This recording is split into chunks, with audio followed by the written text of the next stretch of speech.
Chapter 967. Ian shivered in fright and horror. His mind was in a big mess. He didn't know what to do. Sean shrugged him off indifferently.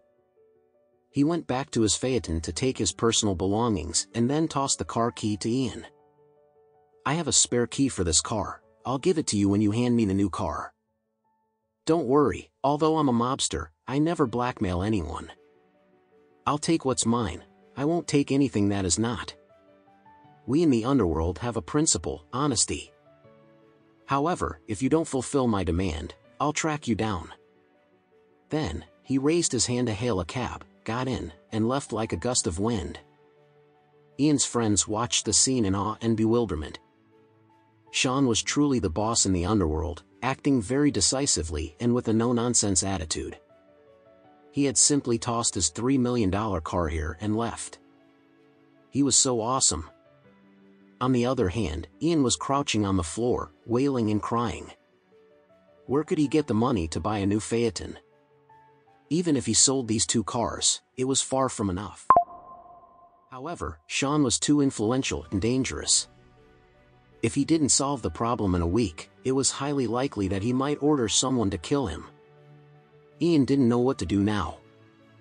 He stared at the two damaged cars in front of him, wishing that he could just die in a car crash. His buddies surrounded him and asked in concern, "Ian, what should we do now?" Ian grabbed his hair in agony and screamed, "How would I know? Oh my God, how did all of this happen? Why did I crash into a phaeton? I don't understand why someone would spend $3 million just to buy a car that looks like a cheap Volkswagen."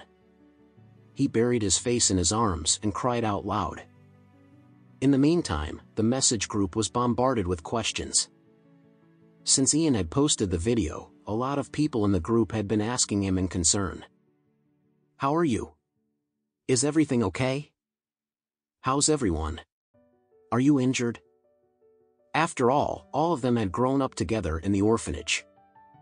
Despite being a busybody, everyone was genuinely worried when they learned about Ian's accident. However, Alex knew that it was just Ian's trick to pull himself off the bet in a reasonable manner. When he simply stepped on the accelerator of his BMW 740, he had overtaken Ian's Audi and sped off at a high speed. Under such circumstances, everyone knew that Ian would not win the race. Ian himself must have known it too. Alex was positively certain that Ian didn't want to donate his car to the orphanage, so he had decided to create a car crash as an excuse to terminate the race. In truth, if they strictly followed the rule, no matter what happened in the middle of the race, he would lose as long as he arrived later than Alex. He had to fulfill his promise if he lost. But since Ian had created a car crash in order to avoid the embarrassment of losing the race, Alex knew that he should stop pursuing this matter. If he didn't, his friends would think that he was inhumane for treating Ian so cruelly after the accident. In the BMW, Mrs. Brown anxiously asked, "Call Ian, see if he's okay. Hopefully, no one is hurt." Linda pouted in disdain. "Mrs. Brown, I think Ian rear-ended the car on purpose. He must have known that he couldn't win the race and he didn't want to donate the car to the orphanage, that's why he came up with such a lousy idea." Mrs. Brown chided, "Hush, Linda, you can't make such ill-intended presumptions about others. What if you misunderstand him?